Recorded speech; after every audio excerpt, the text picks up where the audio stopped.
આ જે ખહુરિયો શું નામ છે આનું મૈપત, ભાઈ આ ચોરને જેટલું બી ફંડિંગ થયું છે આજ સુધી, એ ફંડિંગનો આજ સુધી એની પાસે કોઈ હિસાબ માંગ્યો? તો નમસ્કાર મિત્રો, આજના એક નવા વિડીયોમાં તમારું સ્વાગત છે। તો મિત્રો આજે આપણે વાત કરવાના છીએ મૈપતસિંહ બાપુની। તો મિત્રો આ ભાઈ મૈપતસિંહ બાપુ વિશે શું કર્યું છે તો મિત્રો તમે આ વિડીયોમાં જોઈ શકો છો। અને મિત્રો તમે અમારી આ નવી ચેનલ પર નવા હોય અમારી આ ચેનલને સબસ્ક્રાઈબ કરવાનું ના ભૂલતા।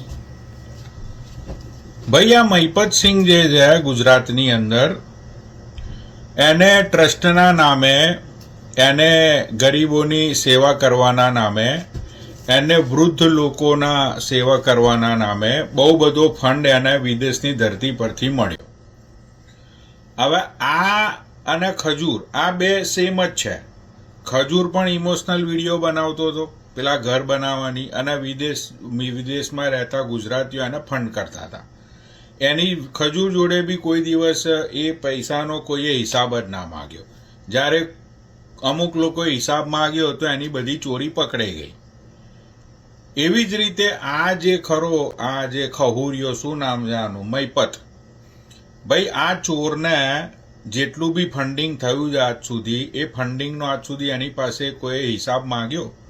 હિસાબ જ્યારે એક ભાઈએ માંગ્યો આની જોડે, પેલો દિલીપ ચોર, દિલીપે ચોર, પેલો મામો દિલીપ, અને આ એ ચોર મૈપતે ચોર મોસેડે ભાઈ આ બે જણા ભેગા થઈને પબ્લિકને લૂંટી રહ્યા છે। આ પેલો આ મૈપત, ભાઈ મૈપત તારી જોડે સ્પ્લેન્ડર બાઇક હતું જેની EMI તું ભરતો હતો, તો ભાઈ તારી જોડે આટલી મોંઘી ગાડીઓ ક્યાંથી આવી તારા અને તારા પરિવાર જોડે?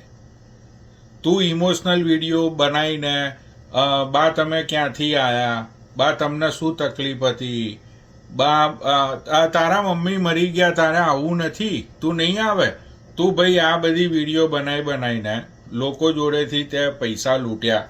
પણ એ પૈસાનો હિસાબ શું? પણ ભૂલ તારી નહીં ભાઈ, કારણ કે દુનિયાની અંદર ચૂતિયા બનાવનારા તો 1000 લોકો હોય છે, પણ જે ચૂતિયા બને ને એ સૌથી મોટા ચૂતિયા હોય છે। સમજો ભાઈ તું મૈપત? તો ચૂતિયો તું નહીં, તું બહુ દિમાગવાળો છું કે ત્યાં બધા ઇમોશનલ ડ્રામા કરીને લોકોને લૂંટ્યા। ભાઈ જેટલા બી લોકોએ આને ફંડિંગ કર્યું છે ને, તો તમે આની જોડે તમારા ફંડિંગનો હિસાબ માંગો કે ભાઈ તે પૈસાનું કર્યું શું?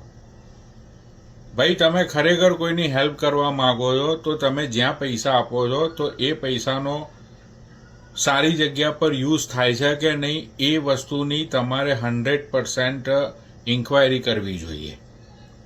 પ્લીઝ રિક્વેસ્ટ જાગો, બસ।